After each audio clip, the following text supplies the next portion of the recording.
السلام علیکم ویورز، میں ہوں سیف کاظمی اور میرے ساتھ ہیں ڈاکٹر حسان بخاری۔ اسٹریٹجک انسائٹ کے اس ایپیسوڈ میں ویلکم ہوں۔ 6 سے 21 مئی فلسطین پر قیامت صغریٰ کا منظر برپا رہا۔ اسرائیلیوں نے مسجد اقصیٰ کی بے حرمتی اور غزہ پر جارحانہ حملے کیے۔ آخر ایسے بیٹھے بٹھائے کیا ہو گیا اسرائیلیوں کو ایک دم سے انہوں نے رمضان کے مقدس مہینے میں مسجد اقصیٰ پر حملہ شروع کر دیا؟ پوچھتے ہیں ڈاکٹر حسان بخاری سے۔ جی ڈاکٹر صاحب۔ اصل میں اسرائیل اس وقت ایک پولیٹیکل کرائسس کا سامنا کر رہا ہے۔ 2 سالوں میں 4 الیکشن ہو چکے ہیں اور اب ایسے لگ رہا ہے کہ موسم خزاں میں 5واں بھی ہوگا۔ بنجمن نیتن یاہو کی لیکود پارٹی جو ہے وہ سب سے بڑی پارٹی ہے ہر الیکشن میں، لیکن میجورٹی کے لیے 61 سیٹس چاہیے اور ان کے پاس ابھی اس الیکشن کے بعد ٹوٹل 30 سیٹس ہیں۔ تو کولیشن گورنمنٹ وہ بنانے میں ناکام رہے، تو اسرائیلی صدر نے بنجمن نیتن یاہو کی جگہ جو دوسری بڑی پارٹی کے سربراہ ہیں لپید، ان کی 17 سیٹیں ہیں، ان کو کہا کہ آپ کوئی کولیشن بنانے کی کوشش کریں، اور وہ کوشش کر رہے تھے کہ نفتالی بینٹ کے ساتھ مل کر ایک کولیشن بنائے۔ نفتالی بینٹ پہلے نیتن یاہو کے بڑے حمایتی تھے، ان کے ساتھ بھی رہے، اور یہ بھی بڑی رائٹ ونگ پارٹی ہیں نیتن یاہو کی طرح، بڑے اینٹی فلسطینی ان کی پارٹی ہے۔ وہ زائنسٹ خیر ساری ہیں، لیکن ان کی پارٹی ان میں بھی زیادہ ایکسٹریمسٹ سمجھی جاتی ہے، بینٹ کی اور نیتن یاہو کی۔ لیکن ان کا آپس میں کچھ اختلافات تھے، تو بینٹ سوچ رہے تھے کہ وہ لپید کے ساتھ مل کر گورنمنٹ بنانے کی کوشش کریں۔ لیکن ابھی جو ہوا ہے، یہ مسجد اقصیٰ میں اسرائیل نے ایک جارحیت دکھائی اور ایک ملک میں فضا پیدا کر دی، اور نیتن یاہو چاہتے تھے کہ ملک میں ایک اپ ہیول پیدا ہو تاکہ ایسی سچویشن بنے، کیونکہ جب بھی کرائسس کی سچویشن آتی ہے تو عوام کرنٹ گورنمنٹ کو ترجیح دیتے ہیں۔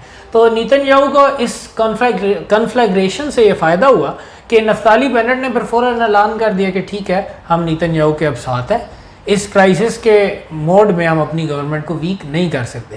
نفتالی بینٹ کے انکار سے یہ ہوا کہ اب لپید کے لیے گورنمنٹ بنانا ناممکن ہو گیا، اور نیتن یاہو کرپشن کے کیسز میں بھی پھنسے ہوئے ہیں بہت سخت، اور وہ کسی قیمت پر اقتدار چھوڑنا نہیں چاہتے۔ تو اب وہ چاہتے ہیں ایک اور شاٹ لے لیں، ایک الیکشن ہو جائے دوبارہ خزاں میں، اس میں شاید بہتر پرفارمنس دکھائیں، پھر الیکشن میں بھی ان کو فائدہ ہے کہ وہ اب یہ پورٹرے کریں گے کہ دیکھیں جی ہم نے غزہ میں یہ کر دیا، ہم نے وہ کر دیا۔ ساتھ کچھ لانگ ٹرم ٹرینڈس بھی ہیں، صرف یہ چیز نہیں ہے۔ اسرائیل پیریوڈیکلی وائلنس کرتا ہے ریگولیرٹی کے ساتھ، 2008 میں، 2012 میں، 2014 میں، 2021 میں۔ اس کی بھی ایک وجہ ہے، اسرائیلی آرمز انڈسٹری پر ایک رپورٹ ڈاکومنٹری بنائی ہے دا لیب کے نام سے، اور وہ بھی اسرائیلی جرنلسٹ ہیں جنہوں نے بنائی ہے، اور انہوں نے اس میں بتایا کہ اسرائیل کس طرح اپنا ایکسپیرینس سیل کرتا ہے۔ اسرائیل دنیا کے بڑے ترین آرمز ڈیلرز میں شامل ہو گیا، اور وہ ساتھ یہ بتاتے ہیں کہ ہم نے یہ ویپن بنائے ہیں اور ہم نے ایکسپیرینس سے بنائے ہیں، یہ کاؤنٹر انسرجنسی کے ویپن، کاؤنٹر ٹیررزم تجربہ کرتے ہیں۔ انہوں نے فلسطینیوں کو اپنی ایک لیبارٹری بنا لیا اور فلسطینیوں کو لیب ریٹس بنا لیا، اور ان پر اپنے آرمز کے تجربے کرتے ہیں اور اس کے بعد ان کو فروخت کرتے ہیں۔ اور آف کورس وہ سیٹلمنٹ والا بھی ایشو ہے، وہ دن بدن فلسطینیوں کی سپیس سکویز کر رہے ہیں، اپنے سیٹلرز بڑھائی آ رہے ہیں تاکہ پورے فلسطین پر پورے وہ اس کو اسرائیل میں کنورٹ کر دیا جائے۔ تو وہ بھی ایک ٹرینڈ چل رہا ہے۔ ان چیزوں کی وجہ سے بار بار وائلنس آ جاتا ہے، وہ ابھی بھی اس کے پیچھے یہ ٹرینڈز موجود ہیں۔ ڈاکٹر صاحب، اسرائیل کے اوپر، اسرائیل جب بھی فلسطین پر یا مسجد اقصیٰ پر کوئی اس طرح کی چیز کرتا ہے، نیتن یاہو کی ایک پالیسی ہے، جیسے ابھی آپ نے کہا حکومت کمزور ہے، بلکہ حکومت نام کی کوئی چیز نہیں ہے، سیاست میں وہ ان ہے۔ آپ کو نہیں لگتا کہ وہ جب یہ ساری چیز کرتے ہیں تو حماس ایک دم انگیج ہو جاتی ہے اور راکٹ اٹیک شروع ہو جاتے ہیں، کہ وہ حماس کو پھنسانے کے لیے یا کسی طریقے سے کہ وہ ریٹیلیٹ کرے تو میں اپنے آرمز اور اپنی طاقت کا مظاہرہ کر کے لوگوں کو دکھاؤں کہ میرے اوپر کیا ہو رہا ہے؟ کوئی ایک سیاسی چال نہیں لگا؟ سیاسی چال تو ہے، لیکن حماس کے پاس کیا آپشن ہے؟ ایک چیز تو ہے نا کہ اگر آپ اسرائیلیوں کی مار ان کے جوتے تلے کھاتے بھی رہے نا، تو آپ کو تو پھر بھی یہی ہونا ہے۔ حماس تو غزہ میں شروع تو یہ ویسٹ بینک سے ہوا، ویسٹ بینک میں بھی ظلم و ستم کے پہاڑ توڑے گئے، مسجد اقصیٰ کی بھی بے حرمتی کی گئی ہے، حالانکہ ادھر تو محمود عباس ہیں جو کہ اسرائیل کو تسلیم بھی کرتے ہیں، اسرائیل کے ساتھ ہر جگہ چلنے کے حامی بھی ہیں، اس کے باوجود ان کو بھی ذلت اور تضحیک کا نشانہ ہی بنایا جاتا ہے، ان پر بھی گولیاں برسائی جاتی ہیں، ان پر بھی بوٹ چڑھائے جاتے ہیں۔ تو حماس کے پاس کیا آپشن ہے؟ پھر فلسطینیوں کی اپنی پالیٹکس میں بھی یہ چیز ہے کہ الفتح جو ہے وہ اسرائیل کے ساتھ کمپرومائز کی حامی ہے، تو فلسطینیوں میں بڑی ڈیپ ڈیویژنز ہیں، ایک بہت بڑی وجہ ان کی کمزوری کی بھی ہے۔ تو حماس نے پولیٹیکل لیجیٹیمیسی بھی اسی بیس پر حاصل کی کہ ہم وہ واحد تنظیم ہے جو اسرائیل کو ریزسٹ کرتے ہیں۔ تو جب اتنی بڑی بات ہو گئی کہ مسجد اقصیٰ میں اسرائیلی گھس آئے اور انہوں نے جو کچھ انہوں نے کرنا تھا وہ کیا، اور ہر قسم کی فائرنگ اور شیلز فائر کیے آنسو گیس کے، تو اس کے بعد پھر حماس اگر رسپونڈ نہ کرتی تو اس کی اپنی لیجیٹیمیسی کوئی نہ رہتی۔ تو ٹریپ تو سیٹ ہوا اور ٹریپ میں وہ آئے بھی, لیکن ان کے پاس کوئی ایک ہی گلی تھی اور وہ اس ٹریپ میں جاتی تھی, بالکل کارنر کر دیا تھا. کارنر کر دیا. مطلب حماس اپنی فری ویل سے تو کچھ نہیں کرتی ہے. جب اسرائیل جو ہے وہ اسرائیل اپنی مرضی سے ان کی بھی بٹن پریس کر سکتا ہے, حماس کے پاس تو کوئی آپشن ہی نہیں ہے. When you are out of options, ایک ہی راستہ کھلا, وہ ٹریپ میں جانے کا راستہ. آپ اگر ٹریپ میں نہیں آتے تو تب آپ کی لیجیٹیمیسی ویسے چلی جاتی ہے. آپ ٹریپ میں جاتے ہیں, بامبنگ ہوتی ہے, جان و مال کا نقصان ہوتا ہے, اسرائیل اپنے پولیٹیکل مقاصد حاصل کر لیتا ہے. لوز لوز سچویشن میں پھنس کے نا. اور اس کی ایک بہت بڑی وجہ فلسطینیوں کی آپس کی ڈس یونٹی بھی ہے, اور بھی لیکن کافی ساری وجوہات ہیں. They are in a very enviable situation, unfortunately بہت انفارچونیٹ سچویشن ہے. ڈاکٹر صاحب ایک چھوٹا سا سوال میرا پچھلے سوال سے ریلیٹ کرتا ہے. آپ نے کہا تجربات کرتے ہیں, اپنے پاورز دکھاتے ہیں لوگوں کو. اسرائیل کے پاس ایک آئرن ڈوم کا انہوں نے اپنے آپ کو بتایا ہوا ہے کہ میزائل وہ انہوں نے بنایا, لیکن میں نے پہلی دفعہ دیکھا بہت سارے پیپرز میں, نیوز پیپرز میں دنیا کے, کہ اس کو آئرن ڈمپ کا نام دیا گیا. اٹس اے فیلئر, کیونکہ راکٹ تو لگے. تو یہ تو اسرائیل کا فیلئر ہوا اگر یہ اس طرح کی چیز کو کر رہا ہے. یہ اسرائیل کے مخالفین یہ بات کہہ رہے ہیں کہ آئرن ڈوم فیل ہو گیا, لیکن میجورٹی بلکہ اسرائیلی تو کہہ رہے ہیں کہ 90% سے اوپر میزلز آئرن ڈوم نے انٹرسیپٹ کیے ہیں. دنیا کا کوئی بھی بیلسٹک میزل ڈیفینس سسٹم اس وقت فول پروف تو نہیں ہے. اور اگر آپ دیکھیں کمپیریزن تو کوئی ہے نہیں. اسرائیل میں تو چند راکٹ گرے ہیں. ہاں گرے تو چند راکٹ ہے, 4000 راکٹ فائر کیے گئے نا, ان میں سے چند راکٹ گرے. تو آئرن ڈوم کا فیلئر تو اس کو کہنا تھوڑی سی اوور اسٹیٹمنٹ ہوگی. ہاں یہ کہا جا سکتا ہے کہ جتنا انہوں نے بڑھا چڑھا کر اس کو پیش کیا تھا اتنا وہ اچھا نہیں ہے. 100% ایکوریسی ہے. نہیں وہ اس طرح نہیں ہے. وہ ساری چیزیں جو ہیں وہ باطل نظریات ثابت ہوئے. ڈاکٹر صاحب دونوں سائڈوں سے فتح کے جھنڈے گاڑے جا رہے ہیں. حماس کی سائڈ سے بھی کہا جا رہا ہے, اسرائیل کی سائڈ سے بھی کہتے ہیں. جیتا کون؟ فتح کس کی ہوئی؟ جیت تو تب ہو جب کوئی لڑائی ہو, کوئی کانفلکٹ ہو. شاہ محمود قریشی صاحب نے UN جنرل اسمبلی میں بالکل صحیح بات کیا ہے. اسرائیل کی آرمی ہے, نیوی ہے, ایئر فورس ہے, دنیا کی بہترین ملٹری مشینز میں سے ان کا شمار ہوتا ہے. حماس کے پاس کیا ہے؟ کون سی آرمی, کون سی فوج, کون سی نیوی, کون سا کانفلکٹ, کون سی وار.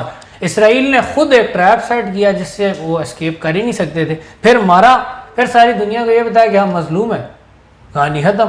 ہاں یہ آپ کہہ سکتے ہیں کہ اگر اسرائیل کا وار ایم یہ تھا کہ حماس کو ختم کیا جائے, جو کہ میرا نہیں خیال کہ وہ ریئلسٹیکلی اس بات سوچ, اگر یہ ایم تھا تو وہ تو ان کا اچیو نہیں ہوا. لیکن حماس کا تو کوئی ایم اچیو نہیں ہوا. اب حماس کے ایک جو ہے عہدیدار ہیں, انہوں نے یہ بات کہی کہ ہم نے یہ بھی کہا ہے سیز فائر میں کہ جی الاقصی کی سینکٹریٹی برقرار رکھی جائے گی. وہ تو سیز فائر کے اگلی دن پھر شیلز فائر ہو گئے. اسرائیل نے شو کرا دیا کہ وہ حماس کی ٹرمز پر نہیں چلتے. تو حماس کی طرف سے تو فتح کا دعویٰ کوئی سمجھ میں نہیں آتا. اور اسرائیل اگر حماس کو تباہ کرنا چاہتا تھا تو ایسا بھی انہوں نے کچھ نہیں کیا.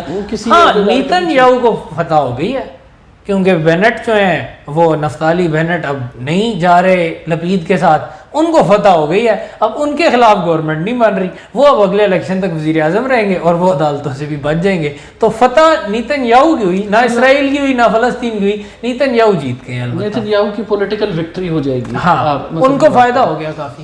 ڈاکٹر صاحب دونوں فلسطین اور اسرائیل کیونکہ ابھی تو آکوپیشن ہے, تعداد 68 لاکھ یہودی ہیں, 68 لاکھ عرب ہیں, اتنا سیم کمپیریزن ہے, تو یہ خود کیوں نہیں اپنی چیزیں ڈیولپ کرتے یا ان سے کیوں نہیں ان کا مقابلہ کرتے یا ایک دوسرے کے خلاف آمنے سامنے آتے ہیں؟ کس طریقے سے برابر کے ہیں دونوں, تو لڑائی اس طریقے سے کیوں نہیں ہوتی؟ دیکھیں ایک تو تعداد صرف برابری نہیں ہے, technological know how, unity, weapons اور بہت ساری چیزیں. پھر اگر آپ دیکھیں فلسطینی صرف انسرجنسی کر سکتے ہیں, ٹو ٹو ٹو لڑائی تو نہیں کر سکتے, لیکن انسرجنسی بھی بہت بڑی چیز ہوتی ہے. الجزائر میں انسرجنسی کے ذریعے آزادی حاصل ہوئی. افغانستان کی انسرجنسی کا آپ نے دیکھا ہے, امریکہ اسرائیل سے بہت بڑی پاور ہے, ورلڈ پاور ہے, اس کو پسپا ہونے پر مجبور کیا افغانستان میں ڈاکٹر صاحب. لیکن اسرائیل میں کچھ اس ایکویشن میں کچھ مسائل ہیں. سب سے پہلے تو فلسطینیوں میں یونٹی نہیں ہے, آپس میں بہت لڑتے ہیں, اس چیز نے ان کی افیکٹیوٹی کو بہت کم کیا.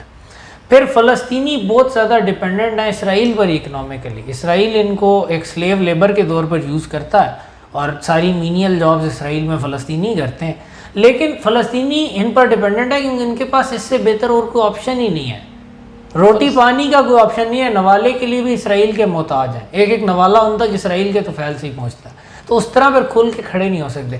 پھر ہر انسرجنسی کو ایک بیس ایریا چاہیے ہوتا ہے, ان کے پاس کوئی بیس ایریا نہیں ہے. اسرائیل پہلے ہی چھوٹا سا ملک ہے, فلسطین چھوٹا سا ملک ہے, اس کے اندر ہر جگہ چیک پوائنٹس, ہر جگہ اسرائیل نے اپنی میسو فوج اور سرویلنس سسٹم رکھے ہوئے ہیں, تو ان کے پاس اسپیس نہیں ہے انسرجنسی ڈیولپ کرنے کی. پھر ہر انسرجنسی کو, آلموسٹ آل انسرجنسیز کو آؤٹ سائڈ سپورٹ درکار رہی ہے. فلسطینیوں کو وہ بھی اب حاصل نہیں ہے. ایک دور میں حاصل تھی جمال عبد الناصر وغیرہ کے دور میں, اس وقت ان کی انسرجنسی کا معیار بھی ہائی تھا اور اسرائیلیوں کو وہ کافی نقصان بھی دے جایا کرتے تھے. اب لیکن وہ بھی ختم ہو گیا کیمپ ڈیوڈ کے بعد, جب انور سادات نے ہاتھ ملا لیا 1979 میں اسرائیل سے, وہ بھی نہ رہا. تو ان کے پاس کوئی مینز نہیں رہے افیکٹو ریزسٹنس کے. اب ان سے افیکٹو ریزسٹنس ایکسپیکٹ کرنا تھوڑی سی یعنی کہ ایک ایسی بات ہے جو کہ ان کے لیول سے کچھ بالا تر ہو چکی ہے. آپ کے اس جواب سے مجھے لگتا ہے کہ اسلامی دنیا یا اسلامک ورلڈ تو امپوٹنسی کا رول پلے کر رہا ہے, بالکل ایک کوئی ساتھ ہے ہی نہیں لگ رہا ہے کہ اگر فلسطین کو سپورٹ کرنا چاہیں تو اسلامی اتحاد کیا کر رہا ہے ڈاکٹر صاحب؟ کہ اسلامی اتحاد نام کی کوئی چیز اگر ایگزسٹ نہیں کرتی اس دنیا میں, اٹس اے فکشن. یہ ابھی تک تو ہوا نہیں, اگر ہو گیا کبھی تو وہ فلسطین کو سپورٹ بھی کر دے گا. جیسے کہ بات وہی ہے جو جناب عارف الوی صاحب نے کہی ہے, صدر پاکستان نے کہا مسلم امہ کمزور ہے. ہر کوئی کہتا ہے ایکشن لو, اٹس ناٹ دیٹ ایزی. ہمارے پاس نہیں ہے کیپیسٹی, ہم لوگ کمزور ہیں. پوری اسلامی دنیا زائنسٹ اور زائنسٹ لابی کے مقابلے میں کمزور ہے. زائنسٹ لابی امریکہ میں بہت اسٹرانگ ہے. امریکہ اسرائیل کی سیکیورٹی کو اپنی سیکیورٹی سمجھتا. آپ لڑ سکتے ہیں ان سے, آپ نہیں لڑ سکتے ان سے اس وقت. ایٹ لیسٹ اس وقت ضرورت کیپیسٹی بلڈنگ کی ہے, لیکن اپنی ویکنیس کو سمجھیں گے, مانیں گے, تب کچھ ہوگا. بجائے اس کے کہ اس چیز پر خوش ہو جائیں گے حماس نے کوئی بہت بڑا کارنامہ کر لیا. نہیں, کوئی کارنامہ نہیں تھا. It was a massacre, it was not a war, it was a massacre of Palestinians. And we are very weak and yes we are important. ہم کیپیسٹی بلڈنگ کے ذریعے, محنت کے ذریعے آگے بڑھ سکتے ہیں, سچویشن کو بہتر کر سکتے ہیں. لیکن اس کے لیے سب سے پہلے ہمیں یہ بات ایکسیپٹ کرنی ہوگی کہ ہم لوگ ڈس یونائٹڈ ہیں, ہم لوگ جاہل ہیں, ہم لوگ پیچھے ہیں, ہم لوگ پھسڈی ہیں. جب تک ہم یہ ایکسیپٹ نہیں کریں گے, فلسطین کا فیوچر بھی تاریک رہے گا, کشمیر کا فیوچر بھی تاریک رہے گا, روہنگیا مسلمانوں کا فیوچر بھی تاریک رہے گا, اور پورے 57 اسلامی ممالک کا فیوچر بھی تاریک رہے گا. تھینک یو ڈاکٹر صاحب, thank you so much for the program. Thank you people. Please ہمارے پروگرام کو لائک کریں, سبسکرائب کریں اور دیکھتے رہیں اسٹریٹ چیک انسائڈ.